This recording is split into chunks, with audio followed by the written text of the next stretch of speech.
Apresentação do capítulo 9 do livro O Homem que Calculava, por Fernando Henrique Félix Montanheiro, Frederico Romão Germinazzi e Mateus Henrique Tosato de Lima. Leitura do resumo do capítulo 9. No capítulo 9, um chefe chamado Lesite procura o calculista para ensinar sua filha Telacim as propriedades do cálculo e da geometria. O chefe recebeu uma profecia que dizia que a filha teria uma vida de felicidades. Contudo, após os 18 anos, sua vida passaria por lamentáveis desgraças, e que a única forma para impedir era que ela aprendesse as propriedades da matemática. O chefe conta que tentou convencer vários sábios a ensiná-la, mas todos negaram, além de um do Daruês dizer-lhe que ensinar matemática a uma mulher era impossível.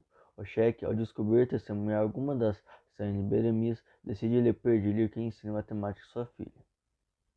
Beremiz aceita e afirma que a fala do Daruês não possui fundamentos, citando a matemática Hipátia de Alexandria como exemplo. O calculista pergunta quando ele poderia começar a ensinar Telacim. Lesite responde que deveria ser o mais rápido possível, pois Telacim já possuía 17 anos.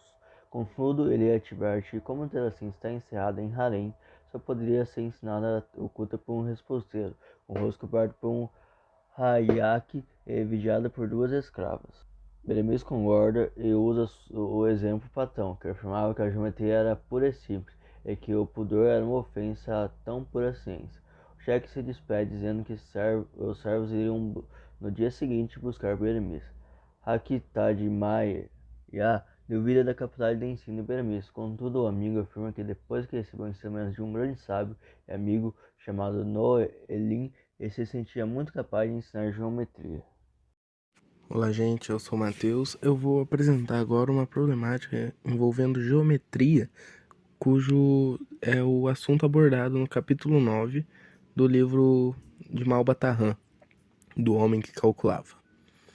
Como no capítulo não havia uma problemática direta, nosso grupo teve que criar uma problemática, que é uma problemática direcionada mais para o ensino médio, a partir do segundo ano do ensino médio, mas geometria é um assunto abordado nas escolas a partir do sexto ano. Bom, vamos lá para o exercício agora. Com todos duvidando de sua capacidade, Telacim resolve calcular a área das paredes externas da muralha de seu palácio e o volume do lago que tem em volta. A partir desse objetivo, ela tirou as medidas necessárias para que ela conclua esta conta, que são, vamos lá, o comprimento da muralha é de 50 metros, a largura dessa muralha é de 40 metros e sua altura é de 15 metros. Como ela queria uma conta exata realmente, ela calculou também o portão da muralha, que era um portão de 5 metros por 4. Então vamos lá. Para o lago, ela calculou o diâmetro maior do lago, da borda exterior do lago, que é de 180 metros, e da borda interior do lago, que é 120 metros, e sua profundidade de 12 metros. Bom, então vamos lá para calcular a área das muralhas frontais e laterais do castelo.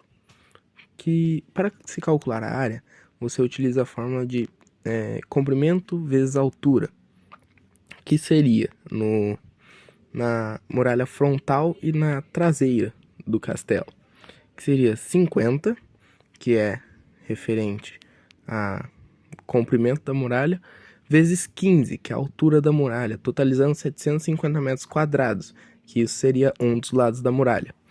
Aí, para calcular a área da muralha lateral, se utilizaremos no comprimento 40, e na altura permaneceremos com 15. Então ficaria 40 vezes 15 igual a 600 metros. Aí para a área do portão seria o 4 vezes 5, que daria totalizando 20 metros quadrados.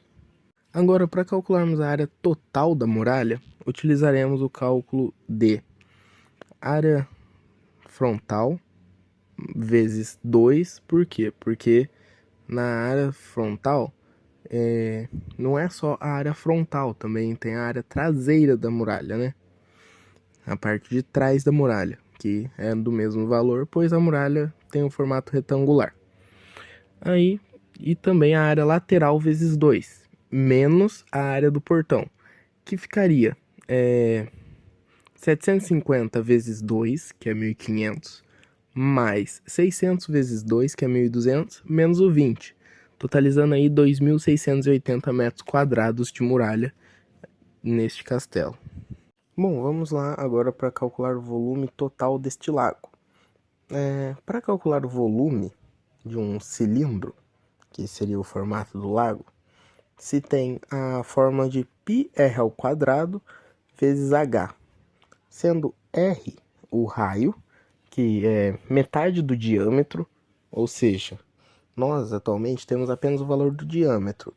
No diâmetro externo é de 180, no diâmetro interno é de 120, ou seja, os respectivos raios seriam 90 e 60. Tendo em mente as informações, eu prefiro calcular utilizando o valor da altura apenas no final e separando em partes, calculando primeiro o da parte exterior, depois a parte interior e depois junta tudo multiplicando pela altura, que ficaria π vezes 90 ao quadrado. Aí eu separo este 12, que depois no final não altera o valor se eu colocar esse 12 apenas no final. Então vamos lá. Ficaria π vezes 90 ao quadrado, que seria π vezes 8.100, que daria aproximadamente aí 25.446 metros.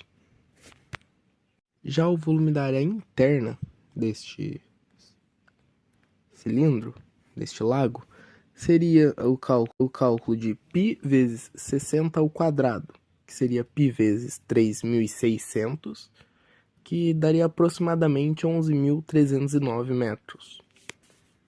Agora, para calcular o volume total deste lago, a gente subtrai esses dois fatores, o da borda externa pela borda interna deste lago, multiplicando depois por 12.